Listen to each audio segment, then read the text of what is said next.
नारद जी महाराज सन्मुख बैठ करके आराधना कर रहे हैं किशोरी जी की, और किशोरी जी की आराधना वंदन करने के बाद अपनी जटाओं को किशोरी जी के चरणों से स्पर्श कराने के बाद नारद जी धीमे से किशोरी जी के पल्ले में झांक के देखते हैं और भाव से कहते हैं, हे कृष्ण मनोहारिणी। और जैसे ही कहा कृष्ण मनोहारिणी, अभी 7-8 दिन की हैं किशोरी जी, ज्यादा आयु नहीं है, बहुत छोटी सी हैं, लेकिन जैसे ही कृष्ण मनोहारिणी शब्द सुना, मधुर कमल जैसे नेत्र किशोरी जी के खुलने लगे और धीमे से नेत्र खोल करके मधुर मुस्कान करने लगी, छोटे छोटे हाथों से करताल बजाने लगी, इतनी प्रसन्न हो गईं। कृष्ण मनोहारिणी का अर्थ क्या है? बड़े अर्थ हैं। कृष्ण के मन का हरण करने वाली श्री राधा, या कृष्ण के मन में विहार करने वाली राधा, या जिनके मन में श्री कृष्ण विहार करते हैं वो श्री राधा। अभी तक जितने भी लोग आ रहे थे सब वृषभानु नंदिनी राधा, कीर्ति नंदिनी राधा, बरसाने वाली राधा, सब इस भाव से कहकर के पुकार रहे थे। लेकिन आज किसी ने कृष्ण मनोहारिणी राधा जब कहा, किशोरी जी के नेत्र खुल गए। अपने सर्वानंद प्रियतम का नाम सुनते ही किशोरी जी के, बंधुओं, ये राधा कृष्ण प्रेम जो हम लोग देखते हैं, जो हम लोग सुनते हैं, जो हम लोग अन्य अन्य जगहों से प्राप्त करते हैं, वो नहीं है। आप कैसे मान सकते हैं 6-7 दिन के बालक में अपने प्रियतम के प्रति प्रेम?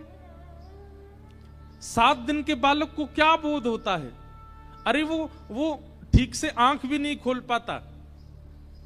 लेकिन किशोरी जी और ठाकुर जी का ये प्रेम अनादि है। ये चारों युगों में कब का है ये भी नहीं कह सकते। अभी हम पर कृपा करने के लिए श्री कृष्ण राधा द्वापर में प्रकट हुए, लेकिन हमारे जुगल किशोर अजन्मा, हमारे ठाकुर जी तो अजन्मा है, इनका जन्म नहीं होता, ये नित्य विहार करते हैं। इनका जन्म, और ठाकुर जी का तो एक बार को मान सकते हैं कि जीव कल्याण, मानव कल्याण का भाव उनके चित्त में है, पर किशोरी जी का जन्म तो किसी अन्य की भावना से है ही नहीं। वो तो केवल ठाकुर जी के प्रेम के लिए पधारी हैं पृथ्वी पर। इसलिए नारद जी महाराज बोले, भैया इनको कोई खिलौना प्रसन्न नहीं करेगा, इनको कोई गायन वादन प्रसन्न नहीं करेगा, इनको तो केवल कृष्ण नाम प्रसन्न कर सकता है। और जैसे ही कहा कृष्ण मनोहारिणी, किशोरी जी के नेत्र खुल गए, किलकिल करके हंसने लगी, करताल बजाने लगी, इतने आनंद में आ गई। नारद जी अपने हाथ में करताल लेकर के झूम झूम करके कृष्ण मनोहारिणी कहकर के गाने लगे।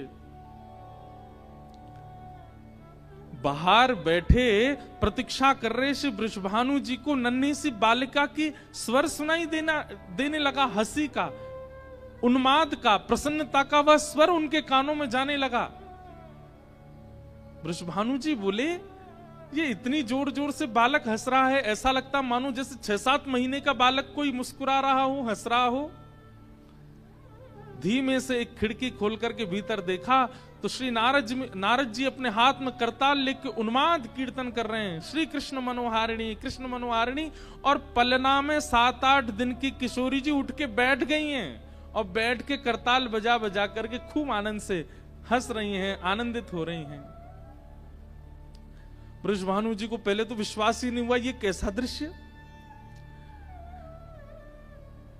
अचानक से जब कीर्तन विश्राम हुआ, नारद जी बाहर पधारे। नारद जी बोल के गए, चिंता मत करो, लाली बिल्कुल स्वस्थ है, कोई चिंता वाली बात नहीं है, कछु दिना में और लाली के नेत्र खुलन लगेंगे। वृषभानु जी भीतर गए, कीर्ति मैया भीतर गई, फिर से किशोरी जी को गोद में लेके मानो जैसे चिंता सी हो गई, अरे लाली हमारी कब नेत्र खोलेगी। नारद जी भी आके चले गए। तब वृषभानु जी बोले, मुझको एक तरीका पता है। बोले क्या? वृषभानु जी बोले, कृष्ण मनोहारिणी। जैसे ही गोदी में लेकर के कृष्ण मनोहारिणी बोलना प्रारंभ किया, पुनः किशोरी जी के नेत्र खुल गए, फिर से किलकिल करके हंसने लगी, अपने कोमल कोमल हाथों से करताल बजाने लगी। छोटी सी किशोरी जी के यह गुण देख करके कीर्ति मैया और वृषभानु जी भी आनंद में आ गए। अरे ये कोई सामान्य लाली नहीं है। 6-7 दिन की आयु और कृष्ण नाम सुनकर के ऐसे आनंद में भर जाती है।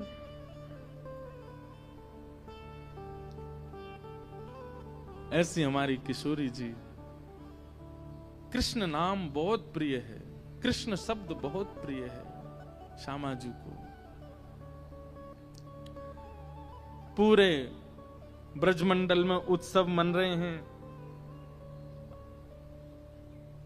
एक जगह वर्णन आता है कि किशोरी जी की जो दाई, मतलब जिन्होंने किशोरी जी को जन्म के समय कीर्ति मैया के पास रह करके दाई मैया होती है, जिन्होंने जन्म दिया, वो दाई मैया कौन थी? वो दाई मैया ही इतनी सुंदर थी कि उनको देख करके सब बरसाने के लोग चकित रह गए।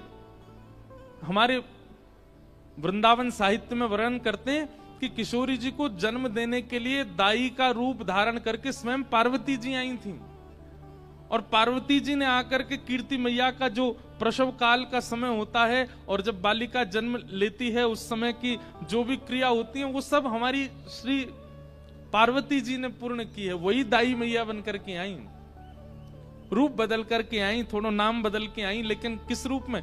इनके ये दाई मैया ही आई।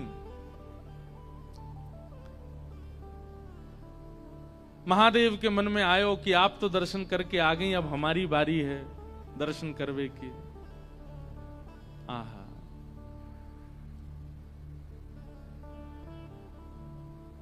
महादेव त्रिपुंड लगाए, हाथ में त्रिशूल लिए, जटा जूट बांधे।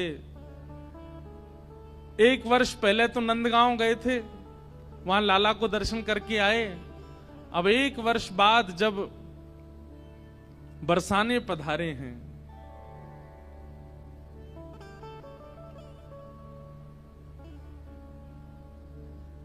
द्वार पर जोगी आया है। हे मैया तोरे द्वारे बाला जोगिया आयो, बाला जोगिया आयो। हे मैया तोरे द्वारे, हे मैया तोरे द्वारे बाला जोगिया आयो, बाला जोगिया। एक जोगी आयो है, और जोगी को देख करके सब सखियां दौड़ी, कीर्ति मैया से जाके बोली, मैया एक जोगी आयो द्वार पे,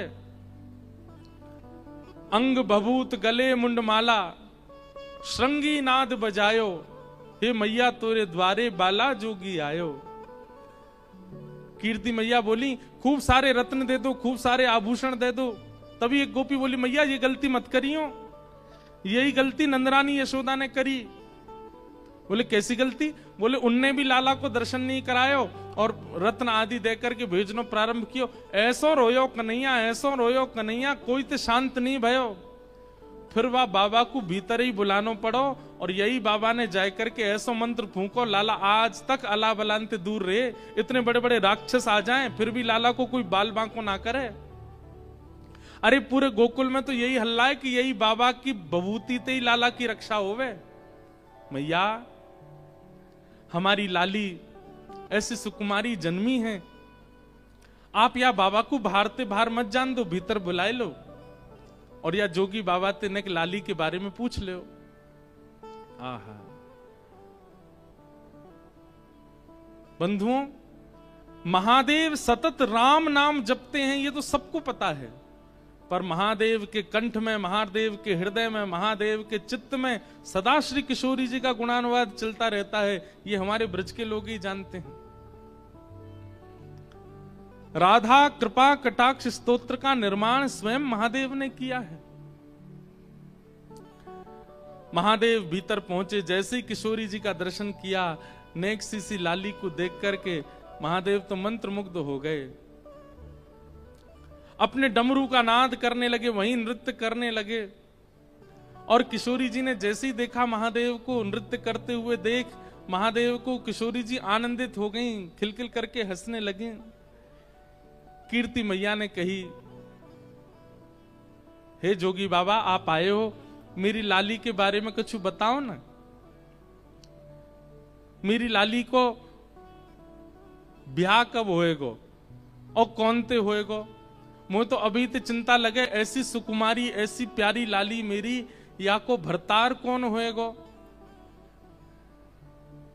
महादेव जोर से हंसने लगे और हंस करके नेत्र सजल करके बोले, मैया तुम काई को चिंता करो, अरे पूरे विश्व को भरतार, पूरे विश्व को पालनहार तुम्हारी किशोरी, तुम्हारी लाली के चरणन को दास है, तुम्हारी लाली के चरण में पलोटो रहेगो। हमारे माई श्यामाजू को राज, हमारे माई श्यामाजू को राज, जाके अधीन सदा ही सांवरो, जाके अधीन सदा ही सांवरो, जाके अधीन सदा ही सांवरो, जाके अधीन सदा ही सांवरो। या ब्रज को सिरताज, या ब्रज को सिरताज, हमारे माई श्यामाजू को राज, हमारे माई श्यामाजू को राज। मैया पूरे विश्व को भरतार, पूरे विश्व को भरण पोषण करवे वारो आपकी लाली के सदा चरणन को दास है। आहा, कृष्ण जिसकी आराधना करते हैं, परब्रह्म जिसकी आराधना करते हैं, उनका नाम है राधा। मैया तुमको चिंता करने की आवश्यकता ना है, तुम्हारी लाली तो और मैया मैं तुम्हें ज्यादा बात बताऊंगा तो फिर तुम समझोगी नहीं। या लाली को तो नित्य विवाह है चुको है, या को विवाह करने की आवश्यकता नहीं पड़ेगी, या को तो नित्य विवाह है चुको है।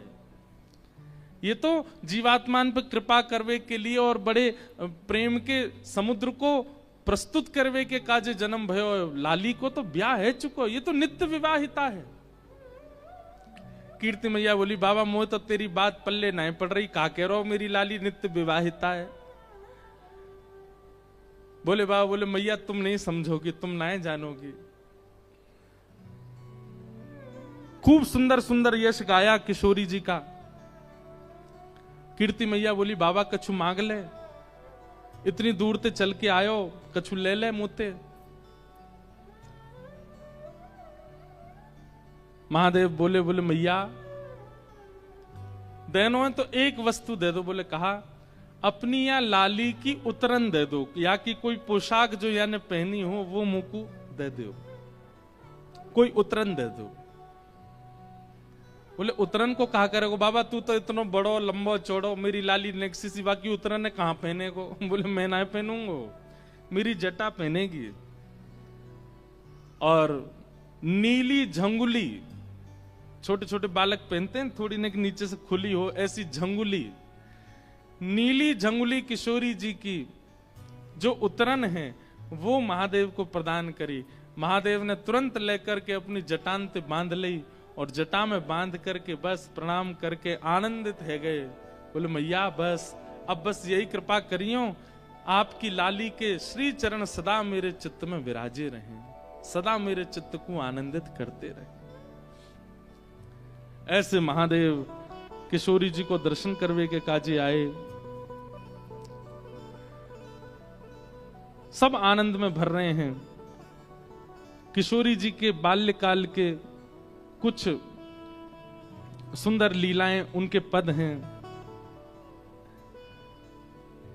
जैसे दूध पान करती हैं कीर्ति मैया का, तब किशोरी जी का रूप कैसा भाव दिखता है। आहा,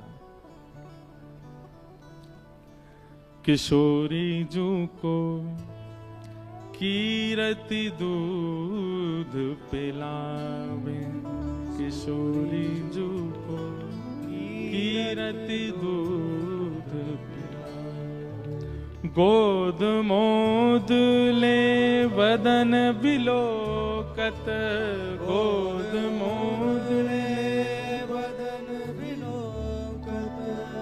लखी तन मन हर्षावे,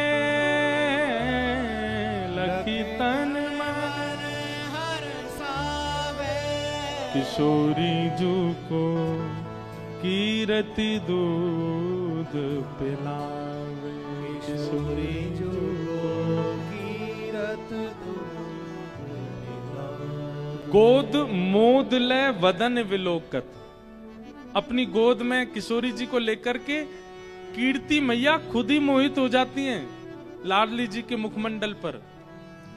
गोद मोद ले वदन विलोकत, उनके श्री अंग को देख करके वदन विलोकत लखित तन मन हर्षावे। कीर्ति मैया को भरोसा नहीं होता, विश्वास नहीं होता, जी मेरी लाली है, जी मेरी लाली है, ऐसा मन में प्रश्न उठता है। और हृदय लगाए चूम मुख नेह युत, हृदय लगाए तन मन में मगनावे, तन मन में मगनावे। किशोरी जू को कीरति दूध पिलावे, किशोरी जू को कीरत दूध पिलावे। सरस माधुरी निज स्वामिनी को, सरस माधुरी निज स्वामिनी को, निरख निरख बलि जाए, निरख निरख बलि जावे। हाँ निरख निरख बलि जाए, निरख निरख बलि जावे। किशोरी जू को कीरति दूध पिलावे, किशोरी जू को कीरत दूध पिलावे। ऐसी लीला किशोरी जी की चल रही है। धीरे धीरे अब किशोरी जी बड़ी भई, और जैसे ही श्री लाडली जी ने एक बड़ी भई हैं, जैसे ठाकुर जी के मुख से सबसे पहला शब्द निकला गैया, हमारे श्याम सुंदर ने सबसे पहला शब्द अपने मुख से कहा है गैया। यशोदा मैया गोद में लेके कहें लाला बोल मैया, ठाकुर जी नहीं बोलते। बाबा गोद में लेके बोले बाबा, लाला बोल बाबा, ठाकुर जी नहीं बोलते। बलभद्र जी अपनी गोद में लेके कहते लाला मेरो नाम बोलता है भैया, ठाकुर जी नहीं बोलते। इतने में ही गौशाला की गैया दिख जाती है तो ठाकुर जी छोटी सी उंगली करके कहते हैं गैया। और जैसे ही गैया बोले, यशोदा मैया बोली लाला फिरते बोलियो, फिरते बोलियो, तो ठाकुर जी गैया नहीं बोले, फिर बोले मैया। नंद बाबा दौड़े दौड़े लाला तेने मैया कही, एक बार और बोलते मैया, तो मैया नहीं फिर बोले बाबा। बलराम जी को अपनी गोद में लेकर के चले गए, बोले अब बोलते भैया, तो बोले भैया। ऐसे सबसे पहला शब्द ठाकुर जी ने अपने मुख से कहा गैया। ऐसे ही हमारी किशोरी जी ने सबसे पहला शब्द अपने मुख से जो प्रकट किया वो गोपाल, गोपाल। अब छोटे तुतलाते हुए बालक जैसे बोलते हैं वैसे किशोरी जी के मुख से अब स्वर ही निकला होगा, शब्द तो नहीं निकले, लेकिन सबसे पहला शब्द ठाकुर जी का नाम प्रकट हुआ। कीर्ति मैया गोद में लेकर के झुलाती हैं, उनको मैया बोलती हैं, वृषभानु जी को बाबा बोलती हैं। धीमे धीमे किशोरी जी बड़ी हो रही हैं, घुटमुन चलना सीख गई हैं। सब बरसाने में सखियों की भीड़ लगती है किशोरी जी को देखने के लिए। ऐसी सुंदर लीला चलती है। जैसे हमारे ठाकुर जी को मक्खन बहुत प्रिय है, ऐसी किशोरी जी को दही बहुत प्रिय है। अब पदों में ही हैं सारी लीलाएं, इसलिए एक पद है। आहा, एक दिन रात्रि में थोड़ा थोड़ा बोलना सीख गई हैं किशोरी जी, और कीर्ति मैया के बगल में सोई हैं। अर्धरात्रि में उठ गई और उठ करके मैया के बगल में बैठी बैठी किशोरी जी रोने लगी। इतना प्रेम करते हैं सब किशोरी जी से कि उनके मुख से रुदन का स्वर निकलते ही पूरा पूरा महल इकट्ठा हो जाता है कि किशोरी जी रोने ना पाए, इतना प्रेम करते हैं। अब किशोरी जी जैसे उठ के रोने लगी, कीर्ति मैया उठ के बैठ गई, वृषभानु जी उठ करके बैठ गए। सब बोले लाली कहाँ भयो, तू काईकू रो रही है? अरे या लाली को कोई पीड़ा तो ना हैगी? अरे कहीं भूखी तो ना रहेगी? कहाँ है गो? कीर्ति मैया ने अपनी गोद में ले ली और पूछ रही हैं बार बार, लाली कहाँ है गो, तू काईकू रो रही है? तो छोटी सी किशोरी जी अपनी तोतली वाणी में कह रही हैं, गाड़ो दही दे मैया मोहे, गाड़ो दही दे मैया मोहे। आपको समझ आ रही गाढ़ा किसको कहते हैं? एक तो दही होता है बिल्कुल पानी जैसा, दूध जैसा, और गाढ़ा दही होता है बिल्कुल कठोर तो नहीं पर कटेमा दही, मतलब उसके आप शेप बना सकते हो, उसको गाढ़ा दही कहते हैं। किशोरी जी को वो बहुत प्रिय है। एक मटका में जमाया गया हो, उसमें बढ़िया सुंदर मिश्री की खांड डाली हो, ऊपर से केसर पधराई हो, दही जमाते समय ही उसमें खांड डाल, मतलब दूध में ही खांड डाल करके मीठा दूध, उसकी दही जमाओ, उस पर ऊपर केसर लगा दो, मिट्टी के बर्तन में जमाओ, और जब वो जम करके निकले तो गाढ़ी गाढ़ी हो जाएगी। वो किशोरी जी को बहुत प्रिय है। किशोरी जी उसमें सुंदर सुंदर आकृति बना बना करके पाती हैं। तो किशोरी जी क्या कह रही हैं? गाढ़ो दही दे मैया मोए, गाढ़ो दही दे मैया मोहे।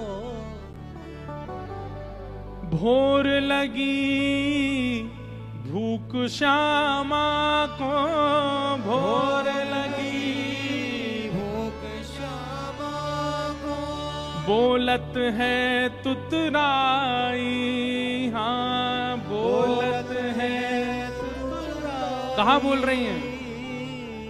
गाढ़ो दही दे मैया मोए, गाढ़ो दही दे मैया मोहे।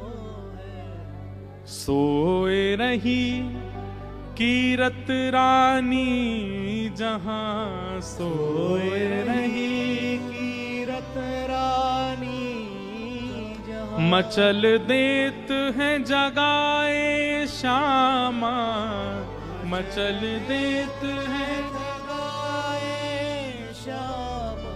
गाढ़ो दही दे मैया मोए, गाढ़ो दही दे मैया मोहे। कीर्ति मैया उठ करके बोली, लाली अभी तो भोर भी ना भाई, अभी तो रात है रही है, और नेक देर पहले ही तो तू खा पी के सोई है, इतनी जल्दी उठ करके और इतनी रात में दही खावे ते घरों बैठ जाएगो, शरीर की प्रकृति बिगड़ जाएगी, ऐसा ना करो करें। और नेक सबर कर ले, नेक सूर्य उदय है जाएगो, नेक भोर है जाएगी तो मैं तुमको खवाए दूंगी। किशोरी जी जिद कर रही, ना मुझे तो अभी पानो है, मुझे तो अभी खानो है। कीर्ति मैया बोली, इतनी जिद काय को कर रही है, कहा बात है, इतनी रात में तुमको दही काय को चाहिए? तो किशोरी जी बता रही हैं कि क्यों इतनी जल्दी पाना है। क्या कह रही हैं? श्री दामा जो जाग जई है, श्री दामा जो जाग गई है। किशोरी जी के बड़े भैया हैं श्री दामा, भगवान के परम सखा, कीर्ति मैया के बड़े पुत्र हैं श्री दामा, और फिर उनके बाद किशोरी जी। तो किशोरी जी कह रही हैं, श्री दामा जो जाग जई है, श्री दामा जो जाग गई है। ले गो सब खा लैया, ले गो सब खा लैया। मैया मैं आधी रात में यहाँ हमारे दही मांग रही हूँ, क्योंकि सवेरे सवेरे श्री दामा उठ जाएगो और उठ करके सबरो दही खा जाएगो, मेरे काजे बचेगो ही नहीं, और छोड़ेगो भी तो कौन सा छोड़ेगो? किशोरी जी को वही चाहिए, गाढ़ा दही। अब श्रीदामा पहले ही खा जाता है तो बाकी का दही पूरा गाढ़ा बचता नहीं है, वो तो पतला पतला दही बच जाता। किशोरी जी को वो नहीं चाहिए, गाढ़ा दही चाहिए। श्रीदामा जो जाग जई है, श्रीदामा जो जाग गई है, ले गो सब दही खैया, ले गो सब दही खैया, मोए गाढ़ो दही दे मैया मोए।